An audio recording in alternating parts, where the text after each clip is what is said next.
My boyfriend said that I loved my dog more than his kid. He judged my vet bills, wanted me to fund his son's vacation 50-50, that I didn't want, and belittled my choices. I broke up with him. My boyfriend Keith, he was 29 then, I was 27, and I had been together for just over 2 years when things started getting complicated. It feels like a lifetime ago now. Keith has a son, Dustin, who was 5 at the time, from a previous relationship with a woman named Jessica. They had a pretty standard co-parenting arrangement. Dustin would spend 1 week with Keith, the next with Jessica, back and forth. It seemed to work smoothly enough on the surface. Then there's my contribution to the household dynamics. My dog, Luna. She's a rescue mutt, mostly golden retriever mix, I think, with big brown eyes and an eternally optimistic tail. I adopted Luna about a year before Keith and I even met, during a time when I was feeling pretty lonely after moving to a new city for work. She wasn't just a pet. She was and is my furry shadow, my confidant, my constant companion. She saw me through job changes, apartment moves, and the general ups and downs of life. She is, without exaggeration, the center of my non-human world. Keith and I didn't live together. We both valued our own space, and honestly, the logistics with Dustin's schedule and my preference for a quieter home environment made separate places seem practical. I worked as a graphic designer for a mid-sized tech company, pulling in a decent salary. I wasn't rolling in dough, but living alone with just Luna meant my expenses were manageable. I could afford my apartment, my car, save a bit, and still have money left over for hobbies, occasional treats for Luna, and spontaneous weekend trips. Keith, on the other hand, worked in logistics management. His salary was comparable to mine on paper, but his financial reality was different. He needed a 2-bedroom apartment for Dustin, paid his share of child support and all the associated costs, clothes, activities, half of childcare when needed. It made perfect sense to me that his disposable income was tighter than mine. I never judged it. It was just a fact of his life circumstances, a consequence of choices he'd made long before I entered the picture. My relationship with Dustin was okay. I liked him well enough. He was a pretty typical 5-year-old, bundles of energy, obsessed with dinosaurs and superheroes, prone to occasional meltdowns over things like the wrong color cup. I wasn't angling to be his stepmom or anything close. Keith and I had talked about this early on. I was clear that I wasn't looking to fill a maternal role. I didn't feel equipped for it, nor did I particularly desire it. I saw myself as Dad's girlfriend, a friendly adult figure in his life, but not a primary caregiver or disciplinarian. Keith seemed fine with this. He often said he appreciated that I didn't try to overstep, and respected his role as the primary parent when Dustin was with him. When Dustin was at Keith's, I'd usually spend maybe 3 or 4 evenings or parts of the weekend there. Sometimes I'd watch Dustin for an hour or two if Keith had an urgent errand or a quick meeting. We'd play board games. Candyland was a frequent torture. Build elaborate Lego towers that Luna would inevitably sniff with cautious curiosity, or watch cartoons. I'd listen to his endless stories about kindergarten exploits. It was pleasant, but I won't lie, it was often draining. I'm an introvert, and the constant demands for attention and the specific energy of young children aren't my natural habitat. I never dreaded seeing Dustin, but I also didn't find myself missing him when he went back to Jessica's. Those weeks were my recharge time I spent focusing on work, my own friends, my hobbies, and long walks with Luna. Keith and I would have our us time then, quieter date nights, relaxing at my place without the background noise of cartoons or toy negotiations. This equilibrium worked for about 2 years. Then came the incident that seemed to shift everything, like tilting a picture frame just enough to make the whole wall look off. Luna, my sweet, energetic girl, started limping badly after one of our usual romps in the park. At first, I thought it was just a sprain, but after a few days of rest didn't help. I took her to the vet. X-rays revealed she'd torn her CCL, the dog equivalent of an ACL tear. The vet laid out the options, but realistically, surgery was the only way to ensure she wouldn't have chronic pain and mobility issues. The estimate came back. It was going to be around $4,500, factoring in the surgery itself, anesthesia, post-op meds, and physical therapy. I didn't even blink. Okay, maybe I blinked at the number, but my decision was instantaneous. Luna needed this. She relied on me. This wasn't optional. It was essential for her well-being. I confirmed the surgery date, rearranged my work schedule, and started prepping my apartment for her recovery, figuring out how I'd manage carrying a 60-pound dog up and down stairs for potty breaks. I dipped into my emergency savings, the fund I diligently contributed to precisely for things like this. It stung to see the balance drop, but the relief of knowing Luna would get the care she needed far outweighed the financial pinch. I told Keith about the diagnosis and the upcoming surgery. Initially, he was sympathetic, asking how Luna was doing and saying he hoped everything went well. He knew how much she meant to me.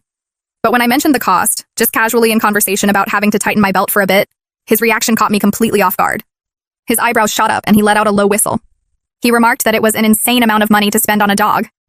He wasn't mean about it, not exactly, but there was a definite note of disbelief, maybe even judgment, in his tone. He commented on how easily I seemed to pull the trigger on such a significant expense. I was taken aback. Luna wasn't just a dog to me, she was family. Spending that money wasn't a casual decision about a luxury item. It felt like a fundamental responsibility, like paying for essential medical care for any loved one. His surprise felt like a subtle questioning of my priorities, of the depth of my bond with Luna. It hurt. Trying to understand his perspective, maybe trying to find common ground. I asked him, somewhat pointedly, if he would hesitate to spend that kind of money if Dustin needed medical care. His response was immediate and slightly indignant. He said, of course, he would spend anything for Dustin, without a second thought. Then came the question that hung heavy in the air between us. Did I really think my dog was as important as his son? The question itself felt like a trap, designed to make me feel guilty or heartless. But I answered honestly, because it was the truth of my feelings. I told him that yes, to me, Luna was that important. She was my chosen family, my responsibility, the creature I had committed to caring for, heart and soul. Dustin was his son, his family, his primary responsibility. Luna was mine. They occupied different, parallel spaces in my emotional landscape, but the depth of my commitment to Luna's well-being was absolute within my sphere. That conversation marked a turning point. It was like a crack had appeared in the foundation of our understanding.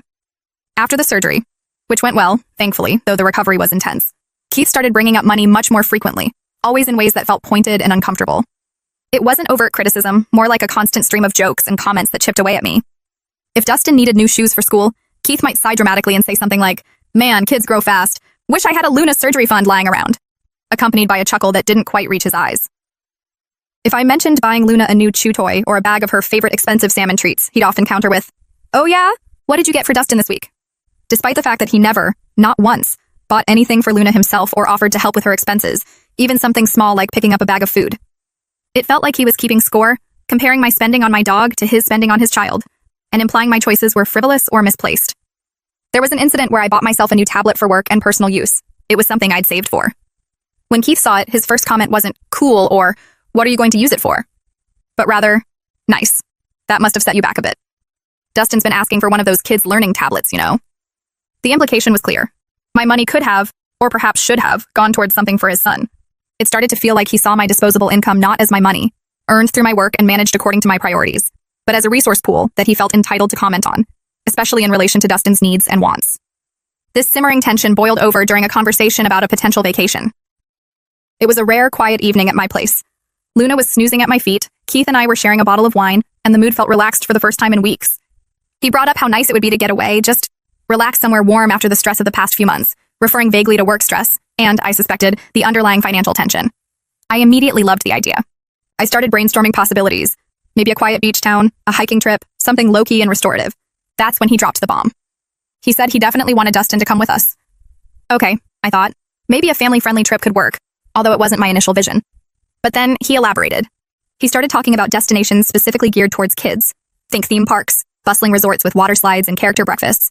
The kind of places that are essentially my personal nightmare. Places like Disneyland, or those all-inclusive resorts designed entirely around entertaining children. I appreciate that kids love those places, but the thought of spending my precious vacation time and hard-earned money on loud, crowded, kid-centric activities held zero appeal for me. Then came the kicker. He suggested we split all the costs for the trip 50-50. My mind did a quick calculation. A trip for 3, to a place I didn't want to go, doing activities I wouldn't enjoy, where splitting the costs meant I would effectively be subsidizing Dustin's vacation, paying for half of his flight, half of his accommodation, half of his park tickets, half of his kid-friendly meals. It felt less like a shared vacation plan, and more like he saw an opportunity to give Dustin a fantastic trip, funded in significant part by me. I tried to be diplomatic but firm. I told him that I didn't want to spend a large amount of money on a vacation experience I genuinely wouldn't enjoy. I wasn't trying to exclude Dustin, but the specific type of trip he was envisioning, coupled with the expectation that I'd pay half of Dustin's share, wasn't something I was willing to do. I suggested, gently, that perhaps he and Dustin could take that kind of father-son trip together, something special just for them. I told him I'd be happy for them. Then, perhaps if finances allowed later, Keith and I could do something simpler, just the two of us, even if it was just a weekend getaway close by.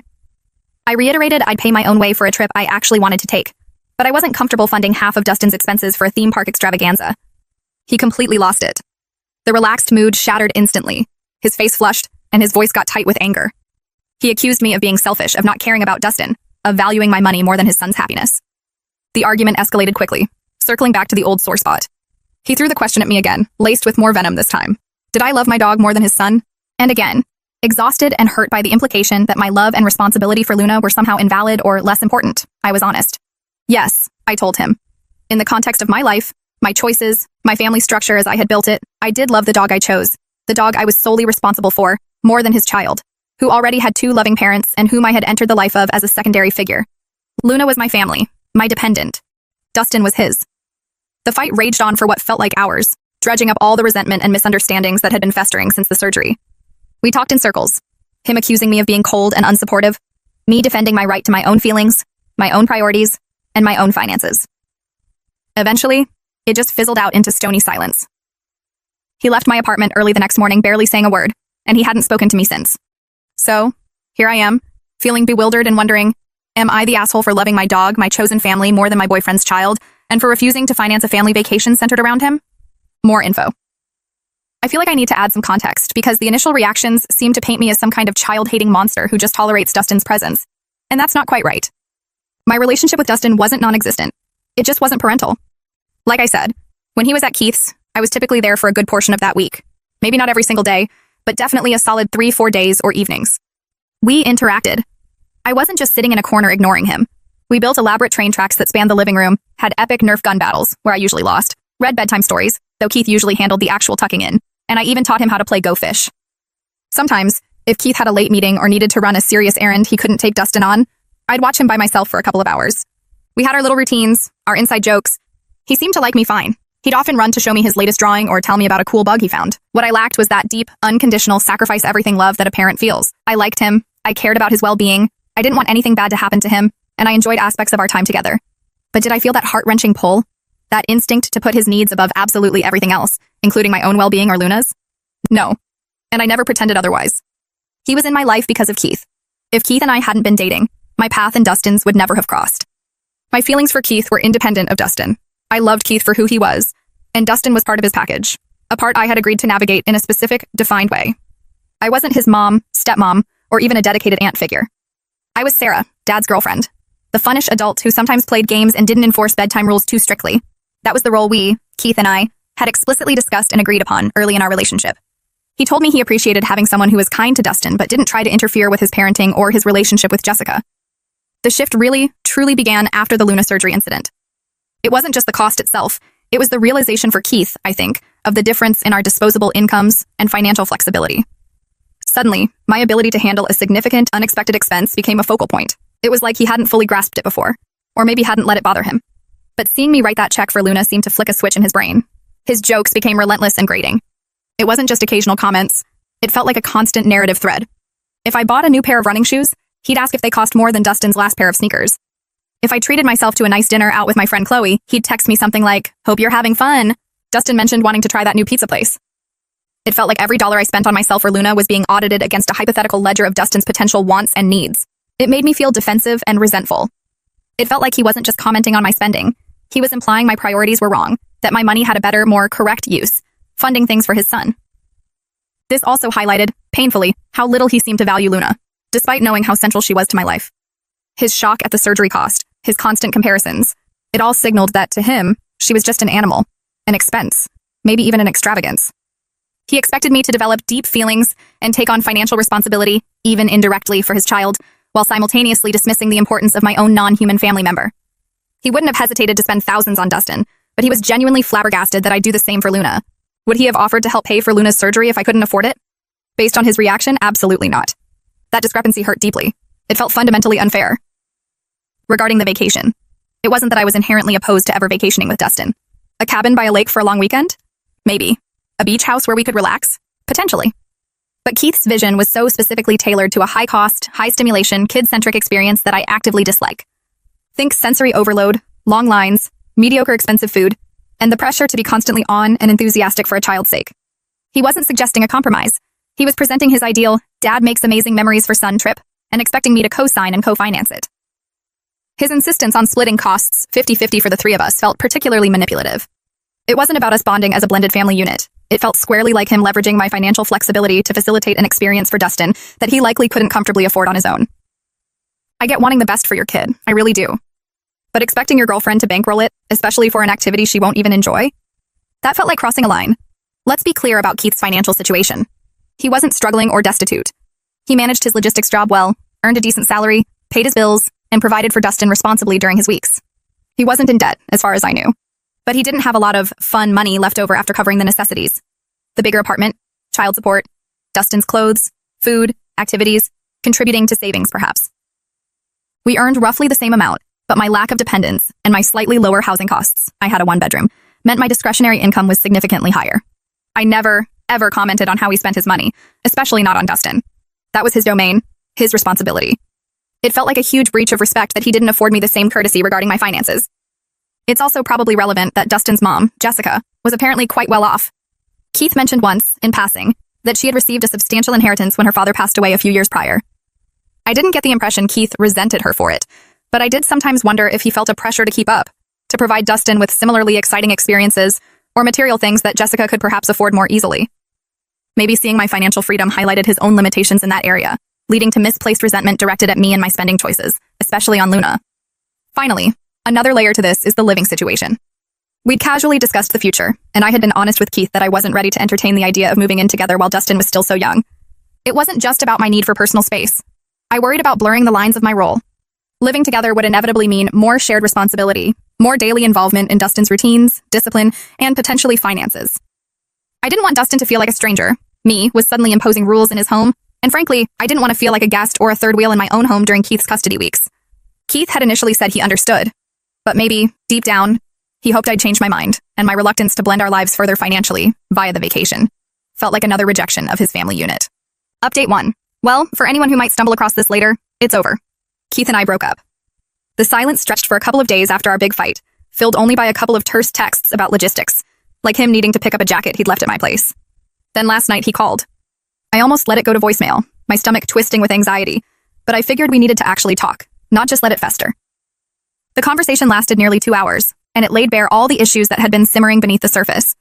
It wasn't just about the vacation or Luna's surgery anymore. Those were just symptoms of a much deeper incompatibility.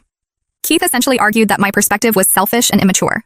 He felt that now that we were a serious couple, his words, my financial priorities should naturally shift to encompass the needs of the family unit, which, in his definition, clearly included Dustin.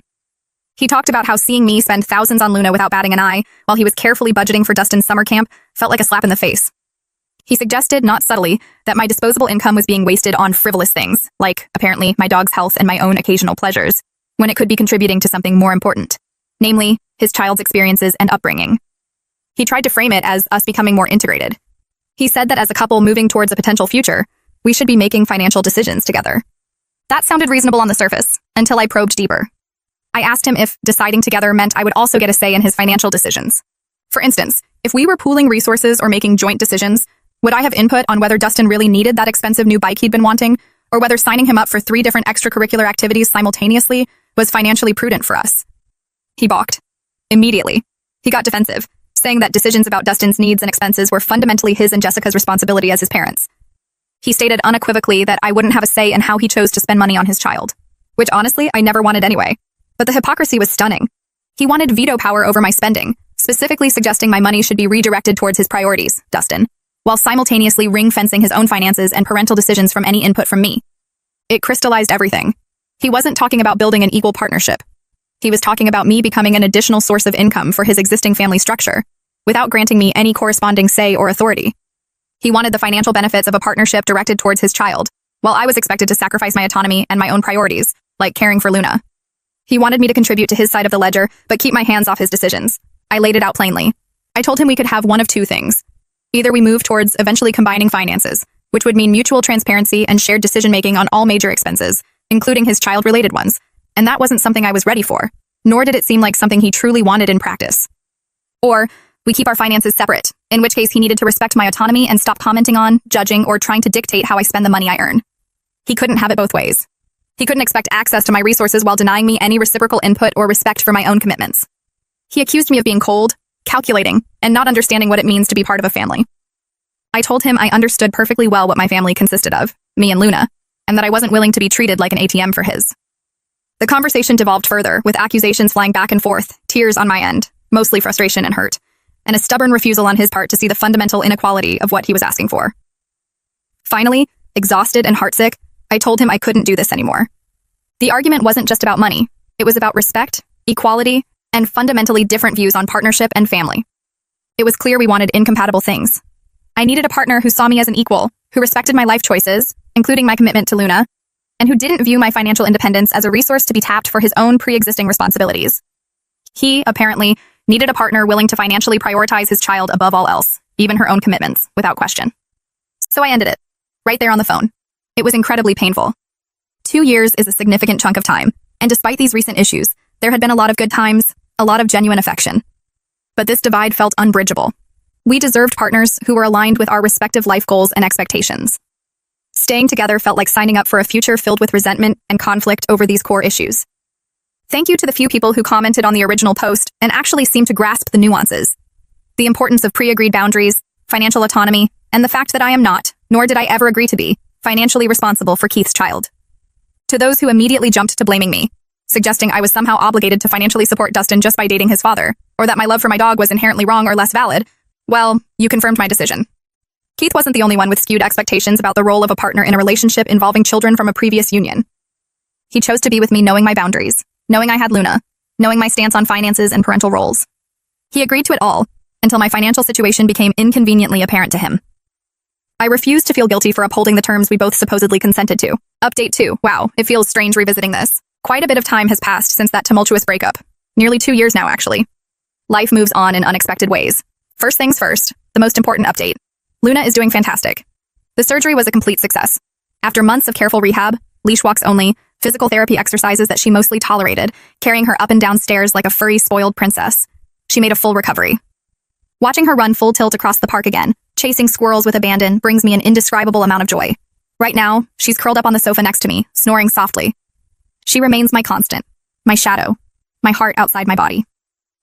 Breaking up with Keith was hard, really hard. Reading back my original posts, I sound so resolute, maybe even a bit clinical in Update 1. And I was resolute in my decision, but the emotional fallout was brutal. You don't just switch off feelings developed over 2 years. There were nights I cried myself to sleep, mornings I woke up expecting him to be there, moments I desperately missed the easy companionship, the inside jokes, the physical closeness. The internet often simplifies things. You see one side of a conflict and it seems black and white. But relationships are messy. I loved Keith, genuinely and deeply, despite the issues that ultimately drove us apart. The heartbreak was very real, a heavy ache that took months to start fading. Keith didn't make it easy initially. He tried reaching out several times in the first few months post-breakup. Texts, calls, even showing up at my apartment once, which I politely but firmly shut down. He wanted to talk, to apologize, sort of, to suggest we give it another chance. He'd say things like he overreacted, that he understood my perspective now, that we could work through the money stuff. A part of me, the part that was still aching and lonely, desperately wanted to believe him. My heart screamed, yes. But my head, clearer and more rational once the immediate emotional storm had passed, knew better. Those follow-up conversations, though painful, actually solidified my decision. Because beneath the apologies and the pleas for a second chance, the fundamental issues remained. He might say he understood, but when pressed, his core beliefs hadn't really changed. He still subtly framed my spending on Luna as excessive compared to the needs of his child. He still couldn't grasp the concept of financial equality in the way I needed it. He still seemed to view my independent life and resources through the lens of how they could benefit him and Dustin. Getting back together felt like willingly walking back into a dynamic that was fundamentally unbalanced and disrespectful to my autonomy and my bond with Luna.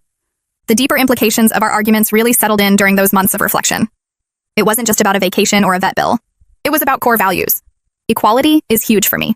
The fact that Keith felt entitled to have a say in my finances, suggesting my money should be prioritized according to his needs, or Dustin's, while simultaneously shielding his own financial decisions from my input, was more than just a turnoff. It felt like a fundamental betrayal of the partnership ideal. He wanted the benefits of my income without the responsibilities or compromises of a truly merged financial life. He wanted me to subsidize his lifestyle choices while retaining full control over his own. That wasn't partnership. That felt like exploitation. However unintentional he might claim it was. I realized I needed a partner who saw me as a true equal, someone who respected my financial independence and wouldn't dream of dictating my priorities, just as I wouldn't dictate theirs unless we explicitly decided to fully merge our lives and finances down the line. His dismissal of my feelings for Luna was another major point that festered. He couldn't, or wouldn't, understand that she was my family, my responsibility, a source of immense emotional support and joy. By belittling that bond, by framing my willingness to spend money on her care as foolish or frivolous, he was invalidating a huge part of my life and my emotional world. We were just fundamentally incompatible in how we viewed commitment and responsibility outside of a traditional romantic parental structure.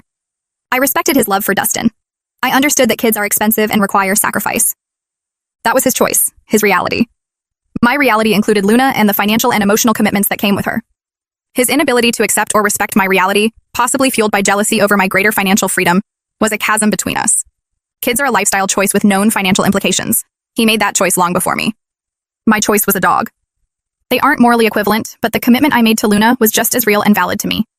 Living through that breakup also forced me to confront something about myself.